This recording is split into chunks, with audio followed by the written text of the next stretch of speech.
There are coaches who recruit with spreadsheets, assistants who work the phones relentlessly, and staffs that lean heavily on graphics, presentations, and timing.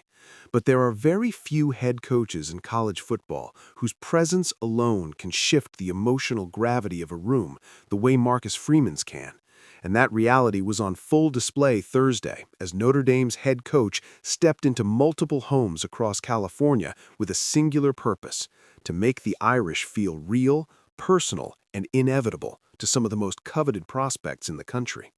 Freeman, accompanied by key members of his staff, spent the day making in-home visits that were anything but routine, the kind of trips that programs do not waste on maybes or long shots.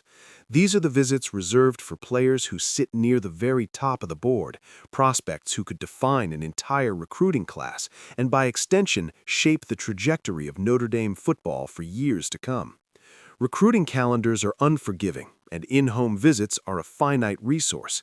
Coaches don't burn them casually, especially not a head coach with Freeman's responsibilities and visibility. When he shows up at a family's front door, it sends a clear message that Notre Dame isn't merely interested, it's invested.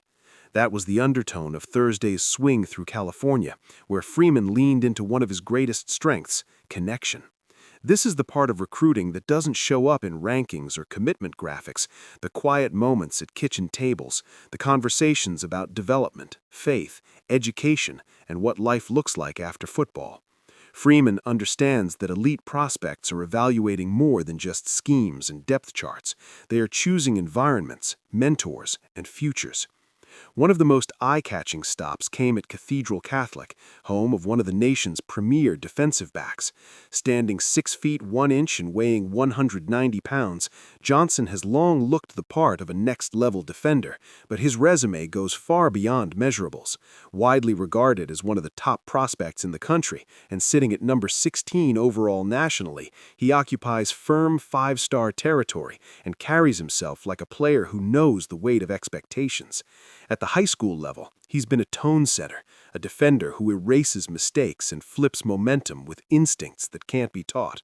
Most project him as a safety at the next level, but his athletic profile leaves the door open for versatility, and that flexibility is part of what makes him so valuable in modern defenses. Johnson's athleticism isn't confined to Friday nights. He's also a standout on the track, a detail that resonates deeply with Notre Dame's staff, which has increasingly prioritized multi-sport athletes who bring speed, explosion, and competitive edge into the program. Offers have poured in from virtually every power program in the country, a who's who of college football royalty, and that reality only heightens the importance of Freeman's presence. In a recruitment crowded with logos and pitches, the head coach showing up in person cuts through the noise. It reinforces that Notre Dame isn't recruiting Johnson as just another name on a board, but as a potential cornerstone of its defense. Another stop brought Freeman to Damien High School, where another elite defensive back is carving out his own path. Williams, listed at 6 feet 1 inch and 180 pounds, mirrors Johnson physically in many ways, though his recruiting ranking places him slightly lower at number 142 overall nationally. That number, however, hardly tells the full story. Williams is a fluid athlete with ball skills that jump off the screen, the kind of defender who looks equally comfortable closing on a receiver or tracking the ball in the air. His versatility has fueled speculation that he could play wide receiver at the next level as well, a testament to his athletic range and football IQ. Like Johnson, Williams boasts a massive offer list, evidence of how widely his talent is recognized across the country. For Notre Dame, the appeal lies not just in his skill set, but in his developmental ceiling. Freeman and his staff have built a reputation for identifying players who may not be consensus top 50 recruits, but who possess traits that translate beautifully to the college game when paired with the right coaching and culture. Sitting in Williams' home, the conversation likely centered on exactly that: how Notre Dame sees him, how he fits, and how his versatility could be maximized in South Bend. Perhaps the most intriguing visit of the day belonged to one of the crown jewels of the class, a true 5-star lineman whose recruitment has quietly begun to tilt in Notre Dame's favor. Ranked number 35 overall nationally, Fakatu checks every box physically, standing 6 feet 6 inches and weighing in at 275 pounds, a frame that seems purpose-built for the trenches at the highest level of college football. Linemen like him are the currency of championship programs, the kind of prospects who don't just fill a need, but elevate the entire roster by their presence. What makes Fakatu's recruitment particularly compelling is the momentum surrounding Notre Dame. Despite having the freedom to choose from virtually anywhere in the country, the Irish have positioned themselves as a serious, perhaps even leading contender. Predictions already lean in Notre Dame's direction, and Freeman's in-home visit only adds fuel to that belief.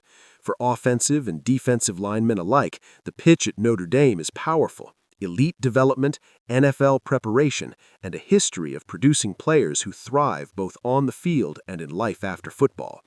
Freeman understands that elite prospects are evaluating more than just schemes and depth charts. They are choosing environments, mentors, and futures. Taken together, Thursday's visits painted a clear picture of Notre Dame's recruiting philosophy under Freeman. This is not scattershot recruiting. This is deliberate, targeted, and deeply personal. California has long been fertile ground for the Irish, a state rich with talent and tradition, and Freeman's willingness to invest time and energy there speaks volumes about how important these prospects are to the program's future.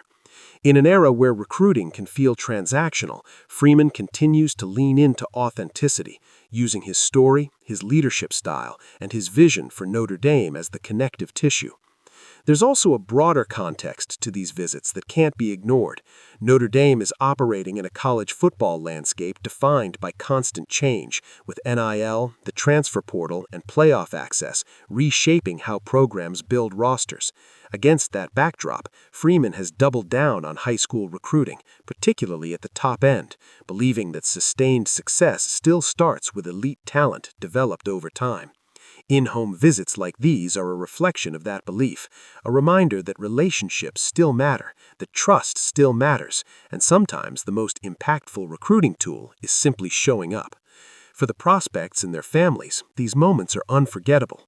Years from now, they may not remember every graphic or social media edit, but they'll remember the night Marcus Freeman sat in their living room, answered questions honestly, and spoke about Notre Dame not just as a football program, but as a place that shapes men.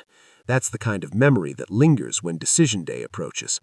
Whether each of these visits ultimately results in a commitment remains to be seen, because recruiting, even at this level, is never guaranteed. But one thing is clear: Notre Dame left California having made a statement. Freeman didn't just recruit players on Thursday. He reinforced the idea that when Notre Dame wants you, it wants you fully, personally, and without hesitation. In a sport driven by margins, those impressions can make all the difference, and as the Irish continue to assemble what they believe can be a championship-caliber roster, days like Thursday quietly lay the